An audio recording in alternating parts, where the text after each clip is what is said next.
Today, the quiet Italian town of Ercolano, overlooking the Bay of Naples, hides one of history's greatest archaeological treasures beneath its streets.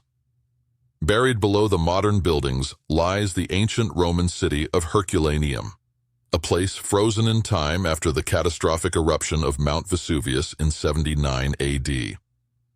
It was the very same eruption that also destroyed Pompeii, but Herculaneum met a very different fate. Instead of being covered mainly by volcanic ash, the city was struck by devastating pyroclastic surges, blazing clouds of volcanic gas, ash, and rock racing across the landscape at incredible speeds.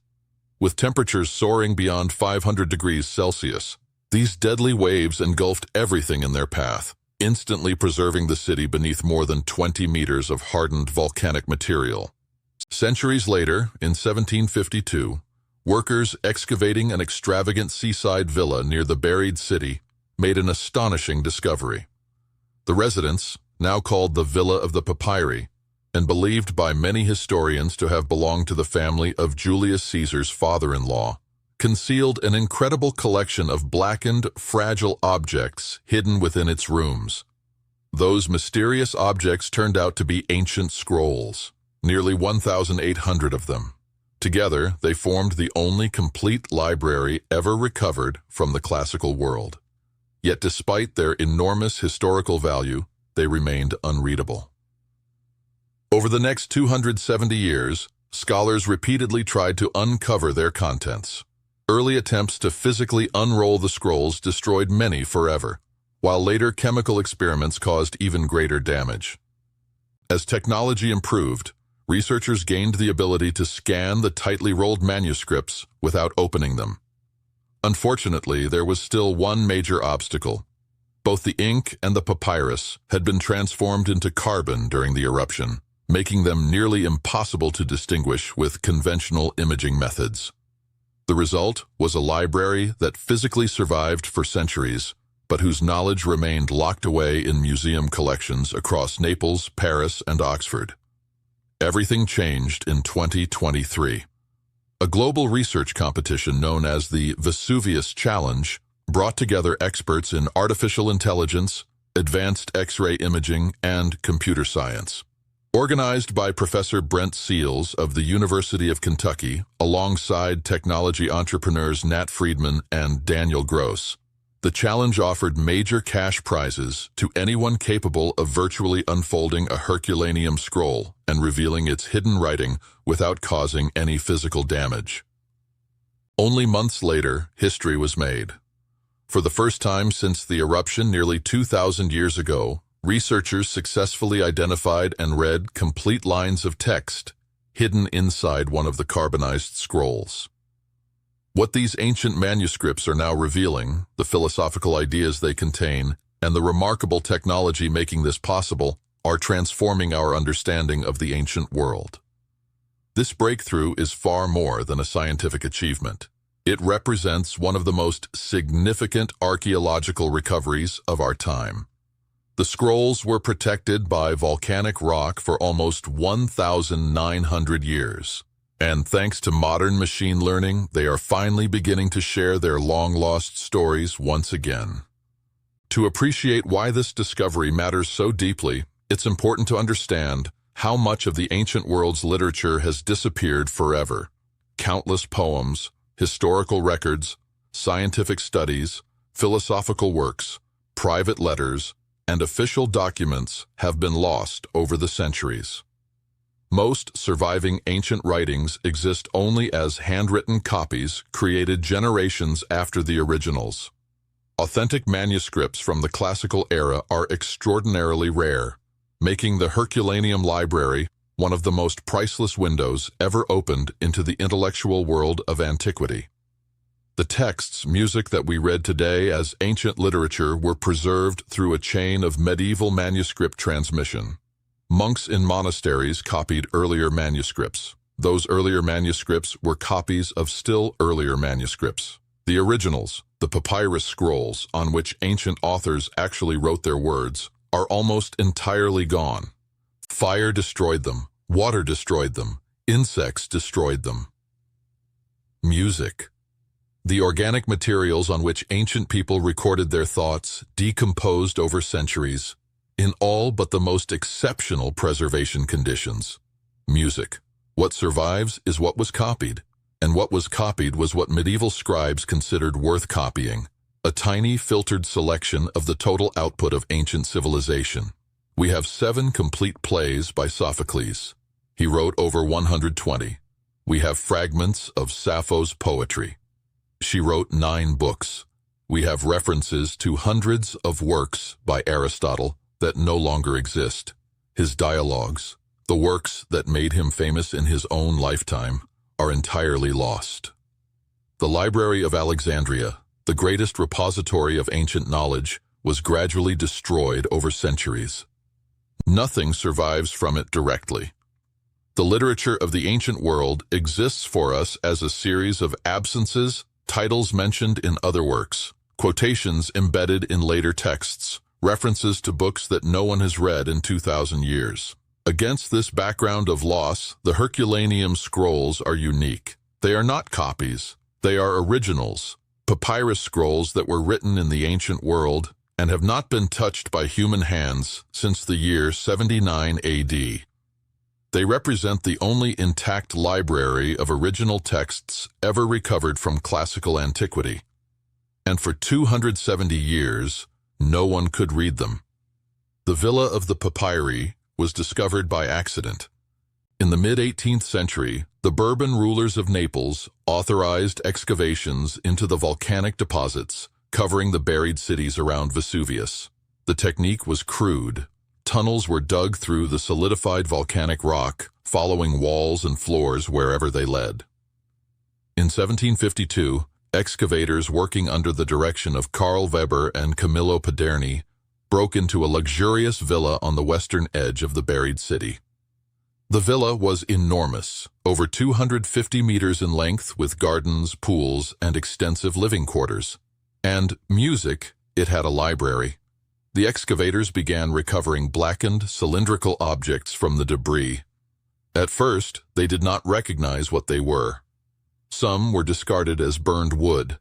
Others were broken open in the search for valuables. When scholars finally identified the objects as scrolls, the recovery effort intensified. Music. Approximately 1,800 scrolls were eventually recovered from the villa's library rooms. But recovery was not reading. The scrolls had been carbonized by the pyroclastic surge, transformed by extreme heat into fragile cylinders of pure carbon. They looked like burned logs. They crumbled at the slightest pressure. The papyrus layers had fused together into solid masses that could not be separated without destroying the text. The first attempts to read them were disasters. Antonio Piaggio, a Vatican monk, developed an unrolling machine in 1753 that used a system of threads and weights to slowly separate the outer layers of a scroll over a period of months or years. The technique worked, partially. Some scrolls yielded fragments of readable text, but the process was agonizingly slow, and many scrolls were destroyed in the attempt. Over the following 2 centuries, various chemical and mechanical techniques were tried. None worked reliably. The fundamental problem was the ink. Ancient Mediterranean scribes wrote with carbon-based ink, essentially soot suspended in a binding medium. When the scrolls were carbonized by the volcanic surge, the ink and the papyrus both became carbon. Carbon on carbon. There was no contrast. Any imaging technique that worked by detecting density differences, X-rays, CT scans, saw the ink and the papyrus as identical. The words were there, physically present in the structure of the scroll, but invisible to every technology that researchers could bring to bear. The scrolls sat in storage. The library remained unread. The Villa of the Papyri almost certainly belonged to Lucius Calpurnius Piso Casonianus. Piso was a Roman senator, consul, music, and provincial governor. He was also the father-in-law of Julius Caesar. His daughter, Calpurnia, was Caesar's third and final wife, the woman who famously dreamed of his death the night before the Ides of March. Piso was wealthy, politically connected, and intellectually engaged with the philosophical currents of his time. The contents of the scrolls that have been partially read over the past 2 centuries reflect his interests. The library appears to have been heavily Epicurean. Epicureanism was one of the major philosophical schools of the Hellenistic world, founded by Epicurus in Athens, music around 300 BC. The philosophy emphasized pleasure, carefully defined as the absence of pain and anxiety, as the highest good. It proposed an atomic theory of matter. It argued that the gods, if they existed, had no interest in human affairs. It counseled withdrawal from politics and public life in favor of philosophical contemplation among friends. The Epicurean school maintained a continuous institutional presence for several centuries. By the 1st century BC, when Piso was building his villa and assembling his library, Epicureanism had established itself as a major intellectual tradition with adherents across the Roman elite. One of those adherents was Philodemus of Gadara. Philodemus was music, a Greek Epicurean philosopher who lived from approximately 110 to music 30 BC. He was a prolific writer with dozens of works on topics ranging from music to rhetoric to ethics to the nature of the gods. And he appears to have been connected to Piso's household. The scrolls recovered from the Villa of the Papyri include numerous music works by Philodemus, including on music, on vices and virtues, on frank speech, on the good king according to music Homer, and many others. The concentration of Philodemus texts suggests that the villa's library was assembled by or for someone in Philodemus's intellectual circle. Music. This is both exciting and limiting. This is exciting because Philodemus's works were largely unknown before the Herculaneum discoveries. The scrolls have added substantially to our knowledge of Epicurean music philosophy and Hellenistic intellectual life. It is limiting because music classical scholars had hoped, still hope, that the library might contain music lost works by more famous authors, lost dialogues of Aristotle, lost plays of Sophocles or Euripides, music lost books of Livy's History of Rome, lost poems of Sappho. The fantasy of recovering a major lost work has haunted Herculaneum scholarship for 2 centuries. So far, music that fantasy has not been realized. The texts recovered have been Epicurean philosophy, valuable to specialists, but not the blockbuster discoveries that the public imagination has projected onto the buried library. But the library has not been fully read, and significant portions of the villa remain, music, unexcavated. The possibility remains. Brent Seals began working on the problem of reading carbonized scrolls in the early 2000s. Seals is a computer scientist at the University of Music, Kentucky, specializing in digital imaging and computational analysis of damaged texts. His approach was different from the physical and chemical methods that had been tried before. He proposed to read the scrolls without unrolling them. The concept was virtual unwrapping. If you could scan a scroll at sufficiently high resolution, capturing the 3-dimensional structure of every layer, music, every fold, every fiber, you could then use software to computationally unwrap the scroll, music flattening the internal surfaces into a readable image. The scanning technology existed. Micro-CT scanning using X-rays generated by particle accelerators could image internal structures at resolutions measured in microns. The problem was still the ink, carbon on carbon, no contrast. Seals spent years developing techniques to detect the subtle physical differences between inked and uninked surfaces. The ink, when applied to papyrus and dried, created tiny textural music variations, microscopic ridges and depressions that were invisible to the eye, but potentially detectable with sufficiently sensitive imaging. In 2015, Seals achieved a breakthrough.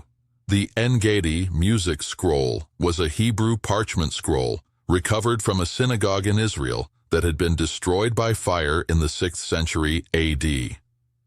Like the Herculaneum scrolls, It was carbonized and unreadable by conventional means. Seal's team scanned the Engedi scroll at the diamond light source synchrotron in the United Music Kingdom and virtually unwrapped it successfully.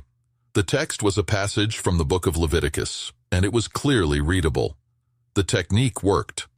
But the Engedi scroll was parchment, not papyrus. It was written with a different kind of music ink that contained metal particles and was therefore detectable by X-ray imaging. The Herculaneum scrolls remained resistant. The carbon ink on carbonized papyrus still produced no contrast. The solution came from an unexpected direction. In 2023, Seals partnered with Nat Friedman, the former chief executive officer of GitHub, Music, and Daniel Gross, a tech entrepreneur and investor, to launch the Vesuvius Challenge. The challenge was structured as a prize competition. The organizers released high-resolution CT scans of several Herculaneum scrolls, data that had been collected at the Diamond Light Source synchrotron over the previous years. Anyone in the world could download the data and attempt to develop algorithms that could detect the ink. The first prize, $40,000, went to anyone who could identify a single readable word. The grand prize, $700,000, went to anyone who could read a substantial portion of a scroll. The competition attracted hundreds of participants from around the world. Music, and it worked. Casey Handmer, a researcher who had been studying the scroll data, identified what he called the crackle pattern, a subtle textural signature that appeared to correlate with the presence of ink. The ink, when it dried on the papyrus surface 2,000 years ago, had created microscopic surface irregularities that were detectable in the CT data if you knew what music to look for. The crackle pattern was the key. Machine learning could be trained to recognize it. In August 2023, Luke Ferreter, a 21-year-old computer science student at Music, the University of Nebraska-Lincoln, became the first person in history to read a word from an unopened Herculaneum scroll. The word was porphyrios, music Greek for purple. A single word extracted from the interior of a scroll that had not been opened since 79 AD. The barrier had been broken. The following months saw rapid progress. Additional researchers joined the effort. The machine learning models improved. More text became readable. In February 2024, the Vesuvius Challenge announced its grand prize winners. A team of 3, Youssef Nader, music and Egyptian PhD student in Berlin, Luke Ferreter, the Nebraska student who had read the first word, and Julian Schilliger, a Swiss roboticist, had successfully read approximately 5% music of a Herculaneum scroll. The scroll was designated Perc Paris, one of a small number of Herculaneum scrolls held at the Bibliothèque Nationale de France, rather than in Naples.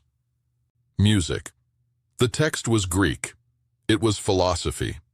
It was, as scholars had suspected, Epicurean.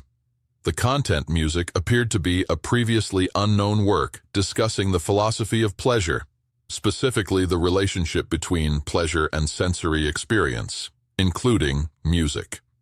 The author was likely Philodemus or someone in his immediate circle. The decoded passages discussed whether the availability of goods affects the pleasure they provide, a distinctly music Epicurean topic, consistent with the school's careful analysis of the nature and sources of human happiness. Federica Nicolardi, an Italian classical philologist and papyrologist, music worked with the team to interpret the recovered text. Robert Fowler, a British classicist at the University Music of Bristol, and Richard Janko, an American-British classicist at the University of Michigan, who is one of the world's leading experts on Philodemus, provided additional academic verification. The readings were real. The text was genuine. The library was speaking again. The implications are still being absorbed. The Vesuvius Challenge proved that machine learning can read carbonized scrolls. The technique is not limited to a single scroll or a single collection. It can be applied to any scroll that can be scanned at sufficient resolution. Approximately 1,800 scrolls were recovered from the Villa of the Papyri. Most of them have never been read. The scrolls that were partially unrolled in the 18th and 19th centuries, the scrolls that Antonio Piaggio and his successors' music painstakingly separated over decades, produced fragments of text that have been studied for 2 centuries. But the intact scrolls, the ones that resisted physical unrolling, music, have remained sealed since antiquity. Those scrolls can now be read. The Vesuvius Challenge continues. Additional prizes have been announced for reading entire scrolls, for reading multiple scrolls, and music for improving the accuracy and efficiency of the detection algorithms. The technology is improving rapidly. What took months in 2023, music, may take weeks in 2025. What required a team of researchers, music, may eventually be automated. The entire collection of Herculaneum scrolls, every scroll in Naples, music, every scroll in Paris, every scroll in Oxford, is now, in principle, readable. The question is no longer whether we can read them. The question is what we will find. The scrolls music read so far have been Epicurean philosophy, valuable, but not the lost masterpieces that classical scholars have dreamed of music recovering. But the library has not been exhausted, and the villa of the papyri has not music been fully excavated. Significant portions of the villa remain buried beneath the modern city of Ercolano. The library rooms that have been excavated may represent only a fraction of the total collection. Some scholars have estimated that thousands of additional scrolls, music, may still lie beneath the volcanic rock. Unrecovered, unscanned, unread. The possibility that those unexcavated rooms contain different music texts, Latin texts rather than Greek, works by other authors, music works on other subjects, cannot be excluded. The fantasy of recovering a lost play of Sophocles or a lost dialogue of Aristotle remains alive. It may never be realized, but for the first time in 270 music years, it is not impossible. The destruction of Herculaneum was catastrophic for the people who lived there. Music. The pyroclastic surges killed everyone who had not evacuated. Hundreds of bodies have been recovered from the beachfront music boat chambers, where residents fled hoping to escape by sea. The bodies show the characteristic pugilistic pose, arms, music, raised, fingers curled, the posture of extreme thermal stress. These people died in seconds. Music. Their city was buried under 20 meters of volcanic rock. Their library was sealed, preserved, music, by the same forces that killed its owners. The paradox of Herculaneum music is that destruction was preservation. If the villa had not been buried, the scrolls would have decayed. Papyrus does not survive 2,000 years music in the Mediterranean climate. Every other ancient library, the Library of Alexandria, the libraries of Rome and Athens and Constantinople, music is gone because nothing protected them from time. The volcanic rock protected the villa of the papyri. The pyroclastic surge that carbonized the scrolls also preserved them. The same event that ended the lives of the villa's inhabitants extended the life of their texts by 2 millennia. And now, music, 2,000 years later, those texts are being read again. The technology that made this possible did not exist 5 years ago. It was not possible until very recently. Machine learning, in the form that enabled the Vesuvius Challenge, music, is a product of the 2010s and 2020s, the result of advances in neural networks, computational power, music, and training methodology that have transformed fields from image recognition to natural language processing. The synchrotron scanning that produced the high-resolution CT data is itself a recent development. The diamond light source, where the Herculaneum scrolls were scanned, opened in 2007. The combination of these technologies, music imaging that could capture the structure of carbonized papyrus at the micron scale, and machine learning that could detect the subtle signatures of ancient ink, was not possible a generation ago. It is possible now, music, and it is transforming our access to the ancient world. The Herculaneum scrolls are not the only unread ancient texts.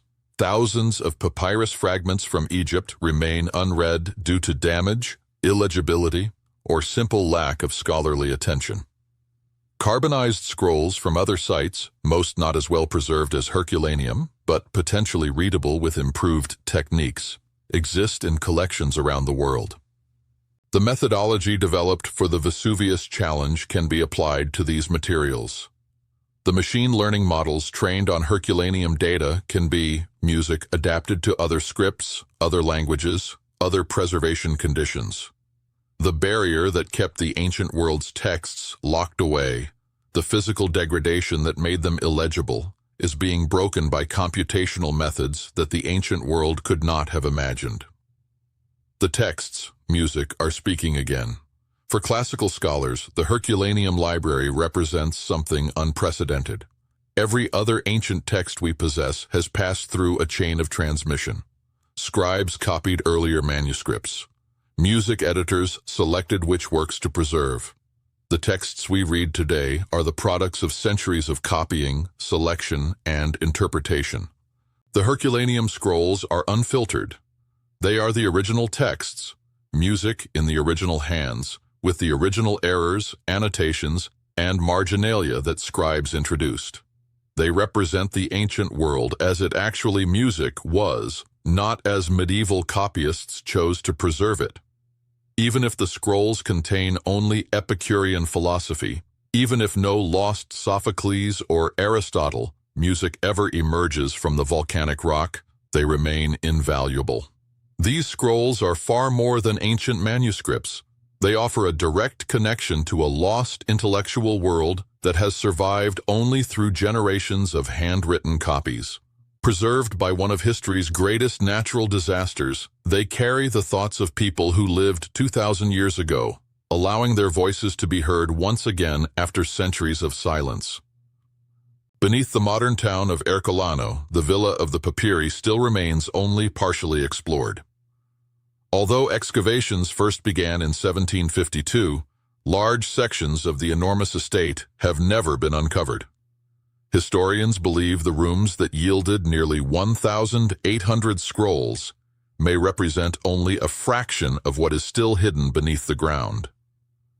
Recovering the rest of the villa, however, is far from simple. Today, an entire modern community stands directly above the ancient ruins. Any large-scale excavation would require relocating residents, removing existing buildings, and digging more than 20 meters below the current streets. Because of these enormous technical, financial, and political challenges, Italian authorities have not approved such a project, meaning countless buried treasures are likely to remain untouched for many years. Fortunately, the manuscripts that have already been recovered are opening a new chapter in archaeological research. Carefully preserved in secure, climate-controlled collections in Naples and Paris, these fragile scrolls no longer need to be physically opened. Instead, advanced imaging systems can scan their interiors, while powerful computer algorithms digitally unfold each layer, revealing text that has remained hidden since the Roman Empire. The success of the Vesuvius Challenge has demonstrated that this revolutionary approach truly works. The next obstacle is no longer technology itself, but the resources needed to expand the project. More high-resolution scanning, greater computing power, and teams of historians, linguists, and scientists capable of interpreting the newly recovered writings.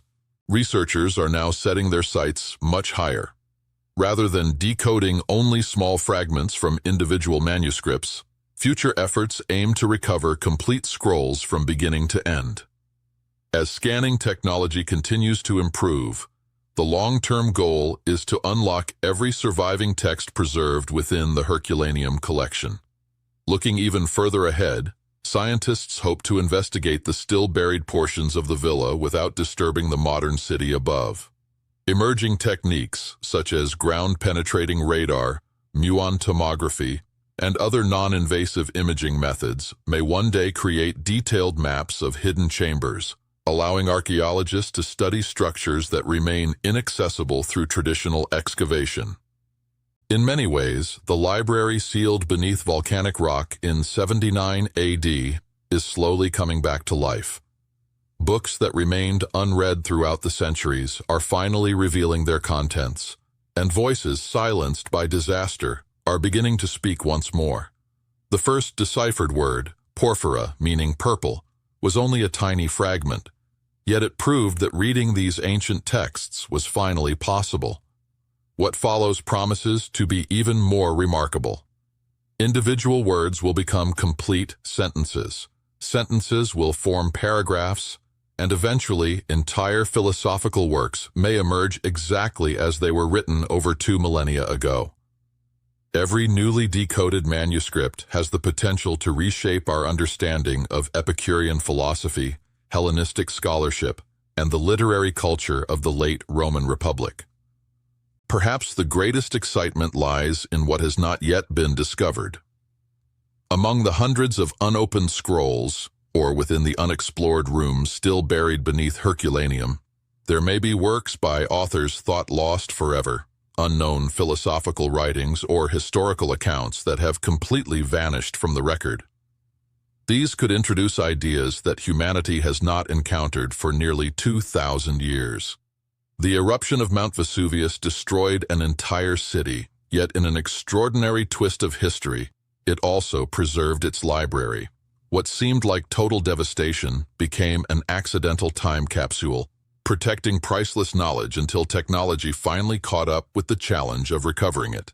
Today, nearly 2,000 years after the disaster, the barriers that once prevented scholars from reading these manuscripts have finally begun to fall. The necessary technology exists, the methods have been successfully demonstrated, and the process of recovering the texts is well underway. The years ahead will involve countless hours of scanning, digital reconstruction, translation, and scholarly analysis, but the most important breakthrough has already happened. For more than 270 years, every attempt to unlock these scrolls ended in frustration. Now, through the combination of artificial intelligence, advanced X-ray imaging, and cutting-edge scientific research, the world's only surviving library from the ancient classical era is finally revealing its secrets. The words never truly disappeared. They simply waited for the right moment in history to be read again.